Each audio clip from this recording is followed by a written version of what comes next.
Part 3 of the customary units of measurement saga. We are going to talk about weight today, weight or mass, you might hear it called. So, just like we've started the last two, think about some things that people measure the weight of um, in like everyday life. Maybe when you run to the store or go to the doctor's, you think about things that people weigh, right? Think about what are they measured in? What units do we use when we talk about the weight of something? Pounds, ounces, tons. Those are the three that we use in the customary system of measurement, which we're going to talk about today. So, talking about the customary system of weight specifically, the weight of an object is how heavy the object is because of its mass and gravity. So it is kind of scientific, which is why it's also referred to as mass sometimes instead of weight, but we are used to hearing weight. So I prefer to use that term because it is familiar to us. So usually when we talk about weight, we talk about it in ounces, pounds, or tons. Our little ton friend is going to help us along the way. So let's talk about the units of weight and their equivalencies and conversions and stuff like that. This is what you want to write down. It's going to help you later on. 16 ounces, again with your abbreviations in parentheses, equals 1 pound. So if you're thinking about what does that mean? I'm baking, if I have 16 ounces of flour, then I have 1 pound of flour. Or maybe I have 16 ounces of butter. I have 1 pound of butter. 2,000 pounds equals 1 ton. So those are the only two conversions, like equivalencies, I shouldn't say conversions, that we're going to talk about. So those are the 4 little things you need to know in order to be successful today.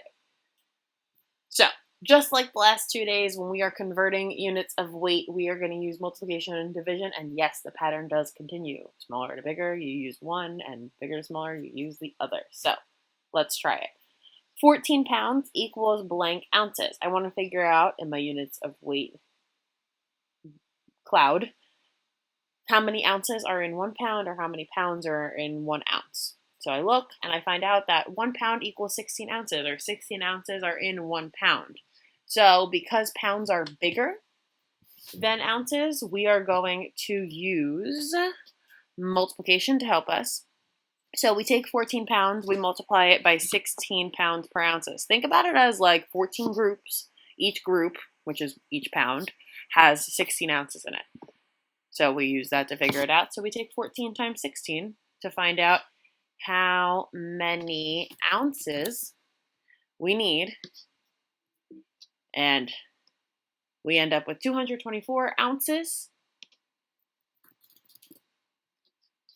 which means that 14 pounds equals 224 ounces. Okay, so again, our helpful little hint from our little friend here is going to tell us that if we're going from a bigger unit, which in this case was pounds, to a smaller unit, in this case ounces, we're going to use multiplication in order to get there. Let's do another one using division. So going from a smaller unit to a larger unit. So here we have 12,000 pounds equals blank tons. So I go back to my units of weight. I see how many pounds are in 1 ton or how many tons are in 1 pound. And I see that 2,000 pounds are in 1 ton. They're equal to 1 ton. So I use that information. I take my 12,000 pounds and I divide it by 2,000 pounds per 1 ton. 12,000 divided by 2,000 equals 6. It's like 12 divided by 2, which equals 6, and then the zeros. Which means we have 6 tons, which means 12,000 pounds equals 6 tons. Again, our helpful hint that if we are going from a smaller unit, in this case that is the pounds, to a bigger unit, tons, we are going to use division. Here are our practice problems. So we are converting 3,000 pounds to a certain number of tons, 24 ounces to a certain number of pounds, and 26 pounds to a certain number of, I don't know why that says fluid ounces. It's supposed to just say ounces. There we go. And then you are going to compare using the greater than, less than, or equal to sign to compare 3 pounds and 87 ounces and 3 tons and 5,400 pounds. When you are done, take a picture of it, send it my way via Remind or email, whichever works better for you. Happy mathing!